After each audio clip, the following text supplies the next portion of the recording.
Hello everybody, welcome to my first video for my Facebook and YouTube vlog. I am grateful for your feedbacks as well as your support for my aspirations as being a musician, and I would like to address the following on this video because this is something my students are struggling with at the moment in their lessons. It's melody writing. What makes composition so difficult for most students? What I'm busy helping on at the moment is grade 5 level theory. Why do students struggle so much in their theoretical concepts? Is it because they don't know how to compose? Is it the understanding of not knowing how to compose? Is it the theoretical skills of just writing a treble clef or a stave or a note value? Who knows? Maybe it's the harmonic analysis to it. There's various rules and that needs to be applied to how you must construct a melody. So I am going to focus more on how to compose an 8-bar melody, just to get the understanding from baby steps, the core concepts of how to compose. So the first thing, in the first step, you need to understand the following. You need to understand the first pointer is your structure of the music. So what is the purpose of having a structure in music? What is a structure in music? Or maybe let's elaborate more. What is a structure in general? Can be structure of a chair. Let's use that there for example. Why do you need to have 4 stools to make a chair stable? Why can't you just have 2? The reason being is about balance. And the same applies with music as well. You need to create a balance in terms of how the music is going to sound and to make sense of everything.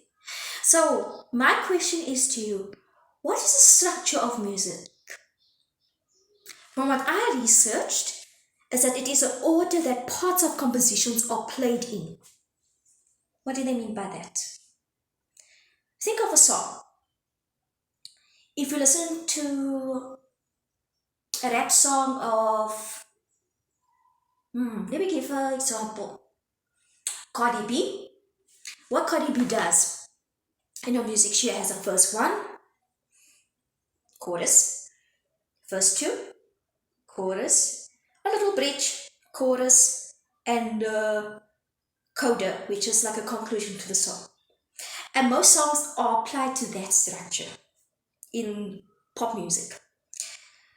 The second thing that one needs to notice is the phrase. Now, people's asking me, man, what is a phrase? I'm like thinking, okay, you came to university, but you're not sure what the phrase is. A phrase is a musical sentence. It's like a normal sentence like you write, I am a black cat, with a full stop, but in music, it implies with musical notes. And how is a phrase created? Normally by indication of a symbol, with a lot of notes in between. Okay? Then you have a motif. What is a motif? Why do we have motifs in music? A motif is like a short musical phrase to create a thematic identity of what the music is going to sound like. So basically, within this phrase, this is your motifs. But it's no use me explaining in such layman's terms if I can't understand practically. So, let's start baby steps of how to compose. The first step we need to do, before we put the notes on the stave, we need to compose the rhythm of an 8-bar melody. Let me think of a time signature. Okay, let's say it's 6/8. Obviously, you need to understand the construction of the time signature. It's a compound time.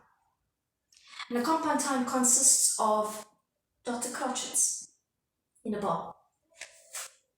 Now, in order to start off with the composing of the rhythm, we need to understand the structures of the music. For the 8-bar melody, you have to understand the structure of the music that you can apply as binary form. What is binary form? One note is A and B form. By theoretically understanding, if we have 8 bars, okay, the first 4 bars of the music is comprised of the A phrase. The second part from bar 5 to 8 is your B phrase. Now, why are we labeling it differently? Because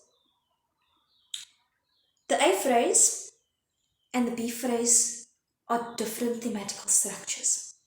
Now, I'm going to apply it now in this example. If we're dealing with 6/8,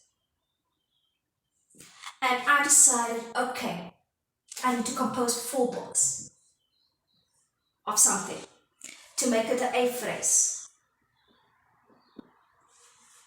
Now, how do we do that? The first 2 bars are your motive.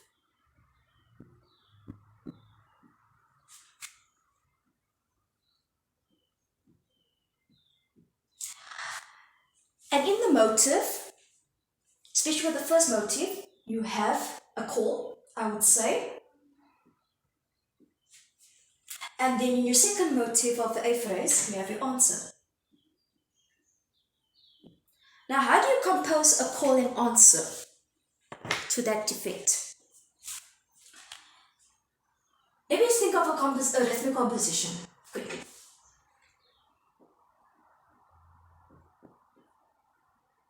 Right? And something else over here.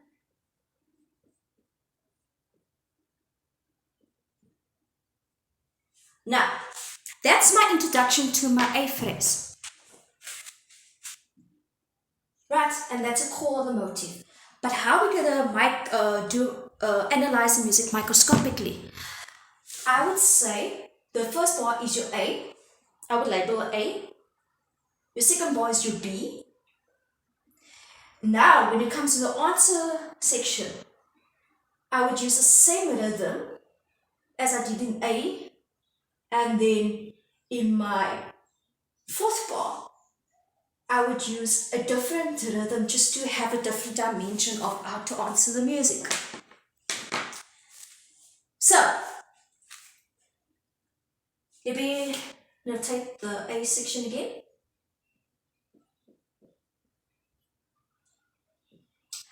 Now, obviously, you notice that in the motives, it's looking a bit different because now the C bar, we need to compose something differently.